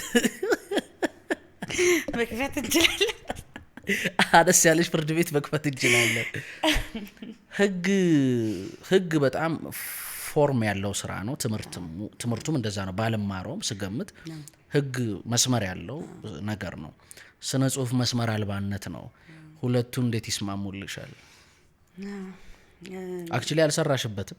አንድ አመት ከምናምን ሰራሽበት። አንቺ ሰው ከሰሽ ማየት ግን ከባድ ነው። በስርዓት ትከሻለሽ? አይ እንትን ያኔ በእርግጥ ችሎት ምናምን አልገባውም። የቢሮ ስራ ነበረ የተሰጠኝ። ግን በማያገባኝ ስገባ ነው ሙሉ እዛ ቤት። ከዛ እንደዚህ ሆነሽ አዘልቂውም ማለት አንድ ሰውዬ ማለት እንደዚህ ሆነሽ የሆነ 40 አመት ምናምን ሙያው ላይ ቆያለሁ ብለሽ እንዳታስቢ ያለ። እኔም አንድ አመት ከቆየሁ በኋላ ወጣሁ። በጣም ነው የምወደው ትምህርቱን። ግን ለምሳሌ አሁን ህግ ማፍረስ የሚችለው ህግን ለማፍረስ ህጉን ማወቅ አለብህ። ህጉን አፍርሰ ሌላ አይነት ነገር ስትወጥን ይሄም ሌላ ህግ ይባላል ማለት ነው። ያኔ ስነ ጽሁፍ ላይ መጥቶ ግጥም አይልልኝ። ኦኬ ራሱ ስነ ጽሁፍ ሌላ ህግ ሆነልሽ? ሌላ ህግ ሆነልኝ። ፕላስ ከንባብ ጋር የተገናኘ ነው። የህግ ትምህርቶቹ አብዛኞቹ ንባብ ናቸው። ስለዚህ ብቻ ቱ ሳም ኤክስቴንት አንዳንድ ግጥሞቼ ያኔ አካባቢ ተጻፉ የህግ ቃሎች ነበሯቸው ባይዘው። ኦኬ ውስጣቸው የህግ ቃል አንዳንድ ጊዜ አውጥቼ አነባቸዋለሁ። አሁን ይሄ ምን አገባው እዚህ ውስጥ የገባው ቃል ምናምን ያሳመርኩ እየመሰለኝ እንደዛ ይሄ ካለህ ላይ አይደል የምትጠቀመው ካለ ላይ ምናምን እጠቀም ነበረ። ብቻ ለንባብ ይጠቅማል። እንዴት ቤት ውስጥ ሶስት ሰው ከህግ ጋር እንደዚህ ሊንክ አረገ? አሁን ጸጋዬ ህግ ተምሯል። ጸጋዬ ገብረመድህን እና የእናቱ የተወረሰበት መሬት አለ ምናምን ያ ከዛ ጋር በጣም የተረበሸው ነገር ስለነበረ ህግ አጥንቶ ጀስቲስ መስጠት ይፈልጋልና ሜቢ በትምህርቱ በህጉ በምኑ ያልሰጠሽውን ፍትህ በስነ ጽሁፍ እየሰጠሽ ነው ለራስሽ እንዳለ ሰው ልጅ ይመቻል። ባይዘው ስነ ጽሁፍ ሰው አታሳስር ይሆናል አታስገድል ይሆናል ምናምን እንጂ በደንብ ማህበራዊ ፍትህ ልትሰጥበት ትችላለህ። በደንብ ለዚህ ነው አንዳንድ ቦታ ላይ ጽሁፍ የሚፈራው። ለጀስቲስ ይመቻል። ብቻ ፊዚካል የሆነ ቶርቸር አይኖረውም እንጂ የሆነ ሶስት ሰው እንዴት ተማረ? ምናልባት እንግዲህ አባቴም በቅርበት ያውቀዋል ወንድሜ። ወንዶች ልጆች ብዙ ጊዜ አባታቸውን እንደ ሄሮ አድርገው ያስባሉ። እሱ በዛ ምክንያት ተሳበ ልንል ይችላል። እኔ ግን በቃ ሳድግም ጀምሮ ሼልፎች ላይ ማየው የሚነካም የሚነበብም ስጨርባቸው ምናምን ያደግኩት መጽሐፍቶች በሙሉ የህግ መጽሐፍቶች ናቸው። እኛ ቤት እኔ ህግ መማር ሳስብ ወይም ስገባ ወደ ህግ ትምህርት ቤት ምንም መጽሐፍ አልገዛም። ቤት ነበረ አለ ቤት ከነ አጋዥ መጽሐፍቶች ጭራሽ ይታገዛል። እና ደግሞ የመጀመሪያ አመት ልደታ ፍርድ ቤት የመዝገቦች ምናምን ማየት አለብህ እየሄድክ እንደ ስራ ጠዋት እንደ አፓረንት ነገር ነው። የተዘጉ መዝገቦችን ሳይ የአባቴን መዝገቦች አግኝቼ አውቃለሁ። ኪሮስ ኃይለ ሥላሴ የሚል ማለት ታይ እንጂ በጣም ደስ ብሎኝ ነበር። አረ እና የተዋወቅን ነገር ነበር። ከሱ ጋር የሆነ ነገር ሊንክ ነገር ያደረኩኝ እና ልክ መሰለኝ ህግ መምረጥሽ መማርሽ። የምትመለሽበት ይመስልሻል የሆነ ጊዜ? አይ በቃ በቃ እንግዲህ እንዳልከው በህግ ላይ ያጣሁትን ፍትህ በግጥም አገኘዋለሁ። በዚሁ ወዴት ልውሰድሽ? ከፍትህ ጋር በተያያዘ የህግ ጥሰት ከሚደረግበት ሴክተር መካከል አንዱ የሴቶች ጉዳይ ነው። በኢትዮጵያም በብዙ ሀገራትም የተለመደ ብዙ ጊዜ የማይጠፋ ፋይል የሴቶች ጥቃት ክስ ነው። ከዛ ጋር በተያያዘ ሴቶችን ከማብቃት ጋር ከኤንጂኦች ጋር ከሌሎች ጋር በተያያዘ የተጀመሩ ፕሮግራሞች ነበሩ። አሁንም ይኖሩ አይኖሩ ባላቅም አንዱ የኛ የሚለው ሴግመንት ሴቶችን የማብቃት ራሳቸውን ኢንዲፔንደንት አድርጎ የማኖር ምናምን በአርቲስቲክ ሁኔታ የሚቀርብ ፕሮግራም ነበር። ቀጥሎ ይመችሽ የሬዲዮ ፕሮግራምም አለ እዛም እና ስለዚህ ወተሽ አልወጣሽም ማለት ነው ከሆነ ከጀስቲስ ነገር ጋር የኛ ላይ ምን ኤፒሶድ ጻፍሽ? ሲዝን 1 እነ ጽናት ያሉበት ማለት ነው። እነ ጽናት ያሉበት የበፊቶቹ የነ ዘቢባ ግርማ የነበሩበት የሬዲዮ ነው። የሬዲዮ ድራማ ነው። ይሄኛው የቴሌቪዥን ድራማ ሆኖ ሲተላለፍ መጀመሪያ ሲጻፍ ፕሮጀክቱ ሲጀመር በብሪቲሽ ካውንስል አማካኝነት ኦዲሽን ወጣ። ኦኬ ተወዳድሬ ነው ያለፍኩት። አትቀልጂ። እግዚአብሔር ዝናሽን ምናምን እንትን ብለሽ ድሮ ጽፋለሁ አያውቁኝም ሲሄድ የምር ተወዳድሬ በጣም ብዙ ሺህ ሰው ነው የተወዳደረው። ስክሪፕት አስገብታችሁ? አዎ የኔ እንደ ዘፈን አይዶል ነው እንትን ነበረው ዳኞች እንትን አይ ስቴፕ አለው እንጂ ከንትኑ ስታልፍሽ ደግሞ ቆይቶ ደግሞ እንትን ጽፋችሁ አቅርቡ ይባላል። አጫጭር ነው በእርግጥ እና ኢሜል ነው የምታረገው። በኢሜል የሆነ ጊዜ ላይ ኮንግራቹሌሽን ትባለፍክ ማለት ነው። ቀጥሎ ደግሞ ሌላ ስቴፕ መጨረሻ ላይ ለኢንተርቪው ይጠሩሃል። ስንት ሰው እንደሚፈልጉ ልንገርህ? ሁሉ ሲሆን 3 ሰው እኮ ነው የሚፈልጉት። 5 ሆነን የጻፍነው። ኦኬ ያው አንዷ አይዳ ነች፣ ራሷ አይዳ አለችበት። አንዷ ምህረት ማንደፍሮ የቃና ቴሌቪዥን ባለቤት ኦኬ እሷ ነች። ከዛ 3 ተጨማሪ ሆነን ለ5 ነው የተጻፈው። ኦኬ ሲዝን 1 ላይ ነው የነበርሽው? ከዛ በኋላ ወጣሽ? ከዛ በኋላ ፕሮጀክቱም ተቀየረ ምናምን። ኦኬ እሺ ይመችሽስ? ሬዲዮ የሬዲዮ ሸገር ላይ ያለ እሱም የኤንጂኦ ስራ ነው፣ ሴቶች ላይ የሚያተኩር። አዎ አንተ ሴቶች ላይ አልኩሽ እኮ ስራ ሰርተሻል። ህጉ ዞሮ ቀላል ስራ አይደለም። ከዛ የኛ ላይ መስራቴ የውጭ ድርጅት ስለሆነ የሚረዳው የኛንም የውጭ ድርጅት ላይ ከሰራ የውጭ ድርጅት ያምናል። ባይዘው እንደዛ ነው አሰራ። ኧረ እባክሽ ኦኬ ታማኝ ሰው ነሽ ማለት ነው አሁን አንቺ? በውጭ ድርጅት ከዛ ዩኤንኤችሲአር መሰለኝ ይመች። ከዛ ላይ ረሃዋ ይፍጠር ትባል ነበር፣ የፋና ጋዜጠኛ የነበረች እሷ ነበረች የምታዘጋጀው። ከሷ ተቀብዬ ለተወሰነ ጊዜ እኔ ያዘጋጀው ነበር የሬዲዮ ፕሮግራም ወደ 1 አመት ነገር። አዎ ጥሩ ነበር። የሬዲዮ ኤክስፒሪየንስ ከዛ በፊት ነበረሽ? ሬዲዮ ወዳለሁ በጣም እኔ ሬዲዮ መስራት ካገኘሁ የማልምረው ነገር ሬዲዮ። ከዛ ሬዲዮ ከመሆኑ ደግሞ በላይ እሱ የተለየ ሬዲዮ መጽሔት የሚባል የሬዲዮ መጽሔት ይባላል።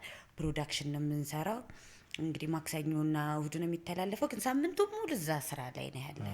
ኢንተርቪው ታደርጋለህ ምናምን። በቃ ሴቶች ጉዳይ ላይ ብቻ ነው የሚያተኩረው። ሴቶቹን ኢምፓወር ለማድረግ የማይመቻቸው ጉዳይ ምንድን ነው፣ የማይመች ስራ የሚሰሩት ሴቶች ምን አይነት ናቸው፣ ትምህርት ላይ አይነ ስውር ሴት ተማሪዎች የሚደርስባቸው ችግራቸው፣ ተግዳሮታቸው ምንድን ነው ምናምን። በቃ በሴቶች ላይ ብቻ ሴቶች ከዛም በፊት ሰርቻለሁ። ከዛ ላይ ደግሞ ታውቃለህ ጓደኞቼ ይነግሩ ይሆናል የሆነ ምናምን ቁም ነገር እያወራኝ እንደ ሴት አለቀሰ ብትል በቃ ቆመ ወሬው ማለት ነው። ለምን ማለት እንዴ አንተ ኤልያስ እንዴት እንደ ሴት አለቀሰ ትላለህ? አይ እንትኑን ተረቱን እኮ ነው ምናምን ብትለኝ በቃ መቀጠል አልችልም። ከዛ በኋላ ንግግር ለምን ተነኩ ነው? ለምን ተነኩ ሰው ቃሉ ማለት መናቅም ከፈለክ በሌላ ቃል አትነቅ። ለመናቅ ነው እንደ ለመግለጽ አይደለም። አዎ ከዛ ደግሞ ማልቀስን እንደ መጥፎ ነገር ማየት እና የምር ያጣላሽ ነበር? በጣም ነው ያጣላኝ በጣም። እና አንዳንድ ጊዜ ጓደኞች ያውቃሉ እና እንደ ሴት ምናምን ሰምታኛለች ምናምን ይላሉ። ኦኬ ሴንሲቲቭ ነኝ ነገርየው ላይ ሲጀመር። ለምን ያው ብዙ ነገር ይደርስብሃል። እንዴ እኔ እንደዚህ ጉልበተኛ ነኝ ብዬ እየኖርኩ ራሱ አልችለውም። በጣም ብዙ ቦታ በቃ ይፈታተናል። በጣም ደግሞ ጎንበስ ብለው የሚኖሩትን ሴቶች ደግሞ እንዴት ሊፈተናቸው እንደሚችል ይገባኛል በጣም። በተቻለ መጠን እኔ ጸቡን እጀምረዋለሁ። እንደዛ ነው ማስበው ብዙ ጊዜ ማለት ይሄ ለሴት የተሰጣትን ኳሊቲ እግዚአብሔር ያፈሰሰባትን ኳሊቲ ብንቆጥር እዚህ ሁሉ ጭቅጭቅ ውስጥ ባልገባም ብዬ አስባለሁ። እንቁጠር እንዴ አደርና በዛው ግን አያይዘሽ ንገሪኝ። አሁን እንደ መፈክር የምንለው ነገር ይኖራል፣ እንደ መሬት ስንኖር ደግሞ ሌላ ሰዎች ነን ብዬ አስባለሁ። እነዚህ ፕሮግራሞች፣ እነዚህ ስራዎች፣ ሌሎችም በርካታ ጉዳዮች እኔ ስለማላቅ ነው የምጠይቅሽ። የምር መሬት ላይ ኢምፓክት አላቸው? በስርዓት ሰዎችን ፕሮቴክት ያደርጋሉ? ለምሳሌ የሚደረጉት ነገሮች ላይ ምናምን አሁን ከመቆጨትሽ ከመንሰፍሰፍሽ ለሴት ልጅ የምር ከመናደድሽ ውጪ የምር ኢምፓክት አላቸው ወይ? ሰዎች ጋር የሚደርስ የሚጨበጥ የሚነካ የሚዳሰስ ለውጥ አምጥቷል ብለሽ ታስቢያለሽ? እነዛ ነገሮች ጎሽ በፍጹም። ለምን የጥያቄያችን ቅደም ተከተል ልክ አይደል? ኦኬ ምናልባት አንዳንድ ጊዜ ስለ ሴት ልጅ ስናወራ መቅደም ያለባቸው ጥያቄዎች መጨረሻ ነው የሚመጡት። ብዙ ጊዜ በጣም እንደ ቁብ ተደርጎ ሲቆጠር ማለት እንደሌላው ሰው የትራፊክ ቁም ለምን ተብሎ ይጻፋል፣ ቁሚ ምናምን ተብሎ ሰው ሲጨቃጨቅ ሪሊ እሱ ነው የቸገረን ምናምን ብለህ ታስባለህ። መጀመሪያ ስለ ትምህርት እድል ስለሆነ ነገር ብቻ አሁንም ጋብቻ ላይ ስለሚሰቃዩ ሴቶች፣ ለልጆች ስትይ ኑሪ ስለሚባሉ ሴቶች አሁንም አለ ይሄ ነገር። ይሄንን ብናስቀድም አይሻልም? ህጻናት ሴቶች ይሄ አሁንም ገጠር ላይ ወንዱ ይማር ሴቷ ትቀመጥ እየተባለ እያለ ቁሚ ሲባል አንዳንድ ጊዜ የጥያቄዎቻችን ቅደም ተከተል መስተካከል አለባቸው። ማይንድ ሴት ላይ መስራት እየተገባን መሬት ላይ ባለው ነገር መስራት እየተገባን ኬር የሚሰጠን ነገር በጣም እየተቀየረ መጥቷል አሁን እና ሰው ወዴት ፎርማት መሄድ ይኖርብናል ማለት ነው። ያው ዓለም ወደ ሆነ አይነት አስተሳሰብ ደረጃ ይደርሳል። ከጊዜ ወደ ጊዜ ይቀየራል አይደለ? አሁን ያለንበት አስተሳሰብ ደረጃ ይሄ ነው ማለት ነው። ማለት ብዙ ቦታ ስትሄድ የቅደም ተከተል ችግር አለ። በጣም ብዙ ቦታ ማለት የሆነ የራበው ሰው መነጽር ሲገዛ ምናምን ልታይ ትችላለህ። ማለት ሰው ምን ይለኛል ታይታ ጎረቤት ምናምን የሚለው ነገር እያሸነፈው የመጣ ህዝብ ነው። ምናልባት ከኑሮ ውድነቱም አንጻር ሊሆን ይችላል። የኑሮ ውድነቱ እንዳለው ነው። እንደገና ክብርን ስለመጠበቅ ብዙ ጊዜ አሁን ቅርብ ጊዜ አልሰማንም? የመንግስት ሰራተኞች ጫማቸውን በማስጠረግ ምሳ ሰዓታቸውን ያሳልፋሉ የሚል። ይሄ አሁን ክብርን ስለመጠበቅ ነው። ገባ? ደሞዛቸው ስለማይበቃቸው ያንን ሰዓት በወለም ዘለም ታሳልፈዋለህ። ረሃብህን ችለህ ማለት ነው። ጫማ ማስጠረግ እንግዲያው ከሆድ የሚቀድም ጥያቄ አልነበረም። ምናልባት ብዙ ጫና ስላለብን አሁን የቅደም ተከተል ችግር እንደ ሀገር አለብን። በጣም ሀገራዊ እብደት ላይ ነው ያለነው። በጣም ምናልባት ከጊዜ በኋላ ይስተካከላል ብዬ አስባለሁ። ግን በዚህ ከቀጠልን ምንም አንቀጥልም ብሏል ደሞዝ። በዚህ ከቀጠልን ምንም አንቀጥልም። እግረ መንገዳችንን እናንሳው ብዬ ነው እንጂ የጠራሁት የሴቶች ጉዳይ ሚኒስትርን ስላልሆነ ከእሳቸው ጋር የበለጠ እነጋገራለሁ። እኔም ጥያቄ ልካለሁ ያኔ። የምር በስራዎችሽ ውስጥ እነዚህን በጽሁፎች ወደ ስክሪፕት መጣን። የህፃናት ቲያትር ጽፈሽ ታውቂያለሽ? መጽሐፍ ነው ያለ። መጽሐፍ ነው እንጂ። ኦኬ ምን የሚል? የንጉሱ ልጅ ሚል። መቼ ወጣ? መቼ ነው? ከኮቪድ በፊት። አሁን እውነትሽን ነው? 1-2 አመት ምናምን በፊት። ኦኬ። እንዴት እንደዛ ደግሞ እንዴት እሱን ጻፍሽው? እንዴት የህፃናት ስቶሪ ይመስልሻል? ምን አገባሽ ነገር? አረ ማግባት ያገባሻል። ከየኛና ከህፃናት መጽሐፉ መሀል አንድ ነገር አለ። ምን አለ? ያሸጋገረኝ ወደ ህፃናት እንትን ሰርቻለሁ። ወርልድ ቪዥን እና ቡክ ወርልድ። እሺ። ምንድነው የምጽፈው የነበርኩት? ቡክ ወርልድ እና ወርልድ ቪዥን እንትን ያሳትማል በየአመቱ ምን? ለተለያየ አገር በተለያየ ቋንቋ ቡክሌቶች አሉ እንደዚህ ትንሽ ትንሽ መዳፌን የሚያክሉ ከዛ እዛ ላይ ለሌቭል 1 እስከ ሌቭል 6 7 አለ።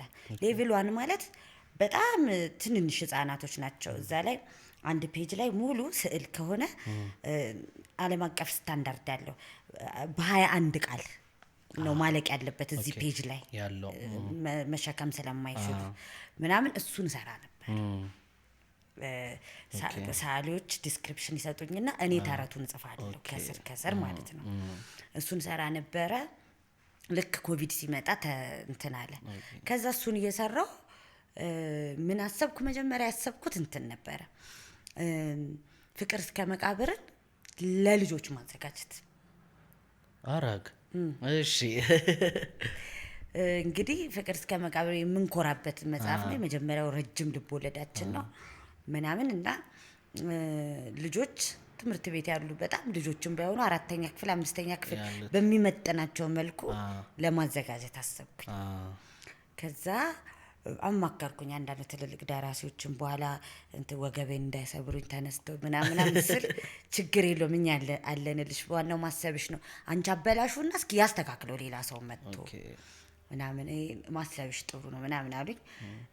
እንትን በተንኩኝ ኩዌስቸነር ለልጆቹ የልብ ትርታቸው ለማወቅ ልክ ነው ወይስ የመረጥኩት ታርጌት ኦዲየንስ ልክ ነው ወይ ታርጌት ኤጁ መንደር ውስጥ በተንኩ ትምህርት ቤቶች ውስጥ በተንኩ የግል ትምህርት ቤት የመንግስት ትምህርት ቤት ምናምን ውጤቱ አስደንጋጭ ነው ተገኘ።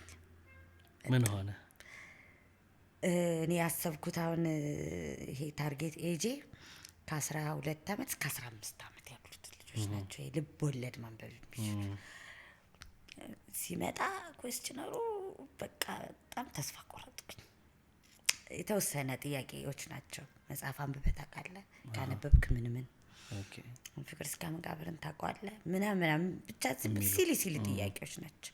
ያነቡልኛል አያነቡልኝም የሚለውን ለማወቅ መጽሐፍ አንብበህ ታውቃለህ የሚለው ላይ እኔ ለነጻነታቸው እኔ መጀመሪያ ስም ኤጅ ምናምን ሁሉ ጽፌበት ነበር። የሆነ ትምህርት ቤት ሲሄድ ምን አልነግርህም ትምህርት ቤቱን ሲሄድ ራሱ ዳይሬክተሩ በኋላ እኛ ከእናንተ ጋር የምንገናኝ ስለሚመስላቸው በግልጽ እንዲያወሩሽ ስም የሚለውን ቆረጩ አሉኝ። ያኔ ኤጅ ብቻ ነው የምፈልገው ስም የሚለውን ቆርጫ ወጣሁት። ሚስጥራዊ ነገር ሊያወሩ ይችላሉ ነው እነሱስ ቆርጫው እያለ ስማቸውን ከተቆረጠ አምንበታለሁ ያልኩትን ነው። ከዛ መጽሐፍ አንብበህ ታውቃለህ? አዎ ምን ካነበብክ መኃልየ ዘካዛችስ የአዲስ አበባ ጉዶች አትቀልጂ ሮዛ እግዚአብሔር አብዛኞቹ ፍቅር እስከ መቃብር በህፃናት ልቀይሪ ከዛ እንዴ የት ነው የምንኖረው ማለት እኔ እኮ ፍቅር እስከ መቃብር እንደዚህ አይተውት ተስፋ የሚያስቆርጣል ትልቅ ነው እንዲያነቡት እኮ ዝቅ ማድረግ ነው። የጠሯቸው መጽሐፎች ትልልቅ ናቸው በጣም ታውሽ እንዴ ለምሳሌ እስክጽፈው ትንሽ ዝቅ እንኳን ባረገው ታርጌቶች ያነባሉ ያንን አንብበው ይጠብቁኛል። ስለዚህ ፍቅር እስከ መቃብር ቦሪንግ ነው የሚሆንባቸው ለእንደዚህ አይነት ልጆች። ከዛ በኋላ እኔ ከእናንተ ጋር ምን አዳረቀኝ ዝቅ ብዬ ለ5 አመት ለ4 አመት ለ6 አመት ምናምን የሚሆን እዚህ ሀገር እንትን ሲቸገሩ ያለውኝ ወላጆች መንገድ ላይ አሁን የምናያቸው ሲንድሬላ ተተርጉሞ ሲምባ ምናምን የማይመለከተን ታሪኮች። ስለዚህ ኦሪጂናል ጽሁፍ ያስፈልጋል። ጃፋርን ጠየቁት ኦሪጂናል ጽሁፍ ባመጣለት ገዛኛለ ስለ ወዲያው ነው አለኝ። ስለዚህ አንድ 72 ፔጅ ይሆናል 3 አጫጭር ታሪኮች ያሉት ጻፍኩላል። እንዴት ነበር? ጥሩ ነበር ገበያው? ጥሩ ነው ማለት ያን ያህል ነገር አትጠብቅም ከህፃናት መጽሐፍ ግን ደስ ይልሻል ያን በመስራትሽ ማለት ላይ ከምትወጂው አይነት ስራ ነው አንዱ። አሁንም ይሄ በጣም የተመቻቸ ጊዜ ባገኝ ዝም በተጓዳኝ ብጽፍ ደስ ይለኛል። የህፃናት ስራ ጥሩ ነው፣ ደግሞ ሪፍሬሽ ያደርጋል። የሚገርም ለጥቂት ጊዜ እንደ ልጅ ታስባለህ ነው ቢያንስ እድል ይሰጣል። ይህንን አለም ትተሽ የሻይ ሰዓት ትወስዳለህ የሻይ ሰዓት ከህፃናት ጋር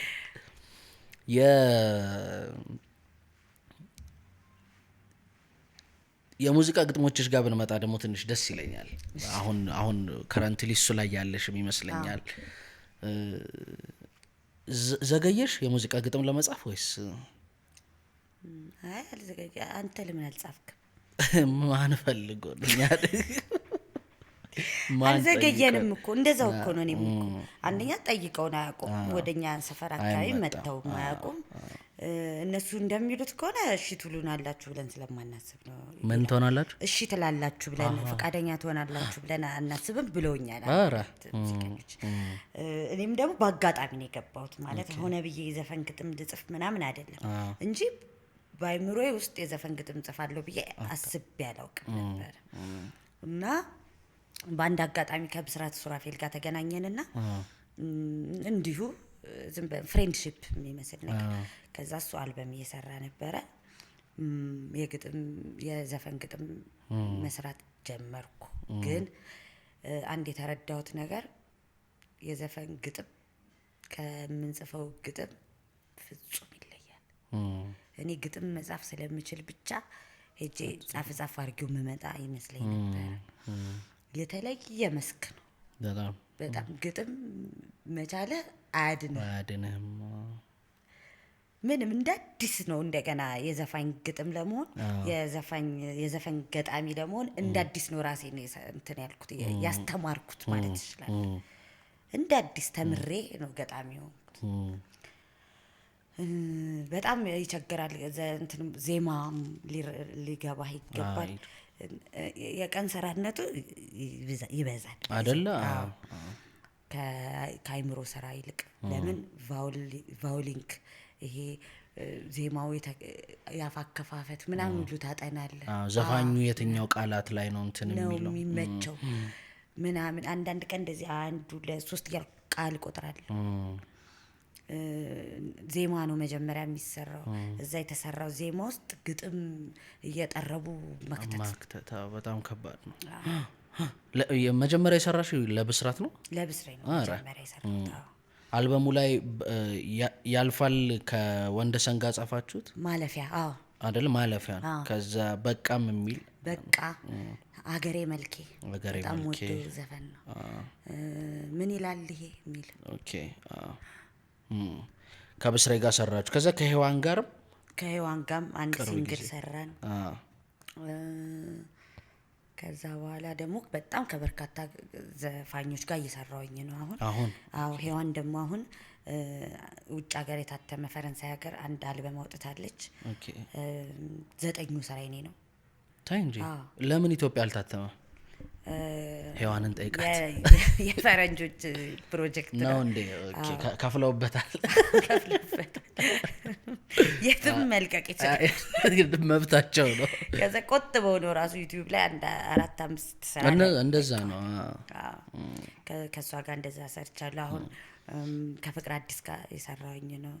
ከአህመድ ዲምቢ ጋር ከዚህ ጊዛ ጋር በጣም ብዙ ዘፋኞች ጋር እየሰራሁኝ ነው። ምናልባት አሁን ኢትዮጵያ ውስጥ አሁን ግጥም የመድረክ ግጥም ከቆመ በኋላ ኦፊሻሊ ሙሉ ለሙሉ የሙሉ ጊዜ የዘፈን ግጥም ነው የሰራሁት። እውነት የሚገርም ነው። እንግዲህ እኔ እንኳን አለምፀሐይ ወዳጆን አስታውሳለሁ። ከሴት የሸዋሉል መንግስቱን አስታውሳለሁ። ሶስናን አስታውሳለሁ። 3 ከዛ ብዙ ትዝ አይለኝም። የሴት ገጣሚ ሙዚቃ ውስጥ እየመጣው ነው የምትይው እምልህ አንቺ የነሱን ያህል ባይሆንም ያው እንሞክራለን ማለት ይሰራና እኔ ባይነኝ በቃ ይሰራና ዘመን አለ ወንፊት ነው ዘመን ያጠራዋል ነገሩ። ስትሰሚ በጣም የምትወጃቸው ሙዚቀኞች እነማን ናቸው? አስናቀች ልል ስል ሜሪ አርምዴ ነበር ግን ልል የነበረው እግዚአብሔርን አስናቀች ወርቁና ሜሪ አርምዴ ለኔ በአንድ መነጽር ነው ማያቸው ባይዘው አረባክሽ ማለት ሰማይና ምድርን እያገናኘው ሊመስል ይችላል ግን አንድ አይነት ፍቅር ነው የሚይዛቸው ልዩነቱ ሜሪ በጉልበት ነው የምትጠይቀው ያቺ ተሸንፋ ነው የምትጠይቀው ያቺ እኔ አስናቀችን እኮ ወዳታለሁ ለምን በይ አጭር ነው ያፈቀረችው አቤት ደሞ ኩራቱ አለች አጭር ነው እኔ እንኳን አጭር አለ ጥሎብኝ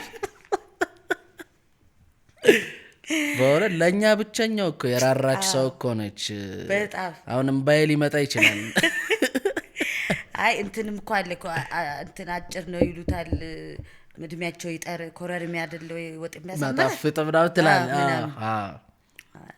ፍቅርም ሲይዛቸው የከልብ ነው ካንጀት ነው እሱም ፍቅር ስወደው አረባክሽ ደግሞ ይዘፍኑለታል ምናምን አስናቀችማ ለራሱ ለፍቅር የዘፈነችው ዘፈን አለ በኪቦርድ የተሰራ ነው ብዙ ሰው ያውቀው ልክላለሁ ላንተ ደስ ይለኛል ለራሱ ለፍቅር ነው አግኝተ ሃይተሰበብ ምናምን አድርገህ እንደ ግርሻ አርገህም እንደ ሰበብ ምናምንም እንደ ግርሻ እንደ ግርሻም ተመለስኩ ከኔ ፍቅር አሻማሻም ነው የምትለው ለፍቅር ነው ሰላም ለእንግድነት ለመስተንግዶህ ትዘልቅም እንደሆነ እስከ ወዲያኛህ እንቦሳ ሰርግባ ረፍ ላስተናግድ ማፍቀር አብሮ አደገ እንኳን ደህና መጣ ምናምን ትላለች የሚገርም ነው ለፍቅር ለራሱ ደግሞ አልረካ ብለው ለራሱ ሁለቱም በጣም ተወጃቻለሽ ወዳቸዋለሁ ጥላውን ገሰሰ ነው አይደለ ወደ መጨረሻው ጋር ደርሰናል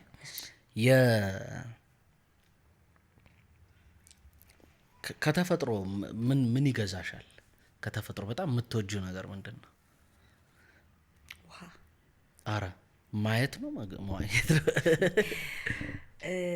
ጫፉ ማይታይ ውሃ ማየት ደስ ይለኛል አሁን ቅርብ ጊዜ አሁን ዩጋንዳ ሄጄ ነበርና እንዴት ተበድለናል ያልኩት ቪክቶሪያን ያያየው በቃ አለም አይደል እንዴ አዎ ቪክቶሪያ አይቃለ በዛ በኩል እንዴ በቃ ማለት ይሄ የበረርኩ ነገር ነው መሰለኝ እንዲህ አይነት ውሃ በተለይ አዲስ አበባ ልጅ ስንሆን ደግሞ ውሃ ብርቃችን በብርጭቆ ነው የምናውቀው የታለ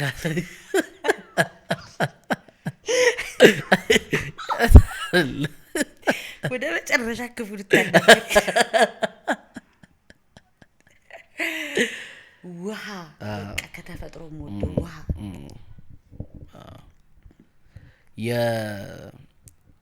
በጣም ከገብረ ክርስቶስ ውጪ በጣም የማን ግጥም ይገዛሻል ማን ሲጽፍ በጣም ይገርምሻል ማን ከድሮቹ ነው ከድሮቹ ደበበ ሰይፉ እውነት ደበበ ሰይፉ በጣም ወደዋለሁ ሁለቱንም መጽሐፎቹን በጣም ብዙ ስራ መስራት ሲኖርበት በደንብ ማምረት እየቻለ ሞተብን ገጣሚ ነው ብዬ አስባለሁ ሰዎች በምን ቢያስታውሱሽ ደስ ይልሻል በጣም ለብዙ ሰው ከኔ ጋር በነበረን ቅርበት በጨዋታ ግጥሞችሽ እንዳልኩት የማይረሱ መስመሮች ያሉት ጽሁፎች ናቸው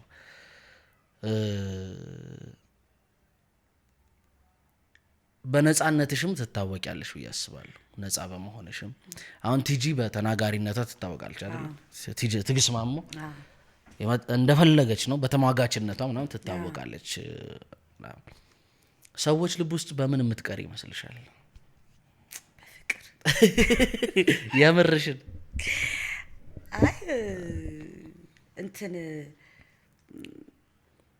የይስሙላ ነገር እንደሌለኝ አውቃለሁኝና የሆነ ነገር ሲል እሷ እውነቷን ነው ቢባል ደስ ይለኛል እንደዚህ ካለች የምሯን ነው ቢባል ደስ ይለኛል ኦኬ ውሸት ትጣያለሽ ጉይ ያረዋሻለሁ እንዴ ወዳት ሌላ ውይይት ለአንድ ሰዓት አዘጋጀው ዋሻለሁ ስለዚህ ምናምን እንደዚህ አምርሬ ምናምን እጠየፋለሁ ምናምን መልስ አይደለም ጠየፋለሁ ማለት የሆነ እንዳስፈላጊነቱ እጠቀመዋለሁ በደንብ ማለት የሆነ ነገር ጉዳት የሚያደርስ ምናምን ከመሰለሽ ሆነ የለበትም። ግን እሱ ወደ ኃጢአትነት ይቀየራል፣ ከውሸትነት ይዘላል።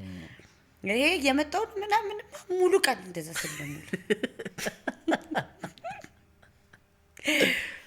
ሰው ያንቺ የቀጣይ የምንጠብቀው ስራዎች ከነዚህ አሁን ካልናቸው ዩቲዩብን ከማስተካከል ውጪ የሙዚቃ ስራዎች ናቸው። ዊሽ የምታረጊለት ዘፋኛል ከሱ ጋር በሰራው የምትይው? አብዛኞቹን አብረሻቸው የሰራሽ ነው። እኔ መኛት የነበረችው ፍቅር አዲስ ነበረች። እውነት? አዎ ወዳታለሁኝ። እና ግቢዋ ውስጥ ግጥምም ዜማም እየተቦካ እየተጋገረ እኔ ጋር ትመጣለች የሚል ምንም ተስፋም የለም። ምንም ሀሳብ አልነበረም። አበበ ብርሃኔ ባለበት እሷ ግጥም አጣ እኔ ጋር ትመጣለች ብዬ በፍጹም አላስብም ነበር። እና በአጋጣሚ ዜማ ልትመርጥ በሄደችበት ስቱዲዮ ለዜማ መያዣ የሰራ ነው ግጥሙን ወደደችው። ኦኬ ብስሬ ጋር ዜማ ፈልጋ ነው ሄደችው እና ግጥሙን ወደደችው። እዛ ፍቅር አዲስ ወደዋለች ግጥሙን ጨርሹ ስባል በቃ እንዴት ደስ እንዳለኝ ልነግርህ አልችልም። በጣም ነው ደስ ያለኝ። ማለት አሁን ከሷ በላይ የምወደው ጥላውን ቢኖር ከሱ ጋር መስራት ፈልጋለሁ ልህ ነበር። አስናቀች ብትኖር ምናምን ማዲንጎ ቢኖር ደስ ይለኝ ነበር። አሁን ግን ላሉት ጣሪያ እሷ ናት። ያ በጣም የተለየችም ሰው ነች። ምልቲ በዚህ ሁሉ እድሜሽ ኑሮሽ፣ ስነ ጽሁፍሽ፣ ቆይታሽ፣ ከሰው መገናኘት፣ ከሰው መለያት፣ መውደቅ፣ መነሳት፣ መኖር ውስጥ በመጨረሻ ጠቅለል አድርገሽው ከመኖር ምንድን ነው የገባሽ? ምንም ማለት ከመኖር የሚገባህ ነገር አለ እንዴ? ማለት ጭራሽ እያልገባኝ ነው የመጣው። እኔ ደግሞ ማለት የሆነ ደረስኩበት ያልከውን እውቀት ጫፉ ላይ እንዳልደረስክ እየገባህ ትመጣለህ። እንዳልገባህ ነው እንጂ ወደ አለመግባቱ ነው እየቀረብክ የሚመጣው እንዳልገባህ ነው እንጂ ብዙ ነገሮች ልጆኜ አቃቸዋለሁ የምላቸውን ነገሮች አጠገቡ ስደርስ የተለየ ቀለም ነው ያለው፣ የተለየ ቅርጽ ነው ያለው። በፍጹም እንደዛ አይደለም። ኢቭን በቴሌቪዥን ያየውን ሰው ስታገኘው እኮ በቃ እኮ ሌላ ሰማይና ምድር እኮ ነው እኮ የሚሆንብህ።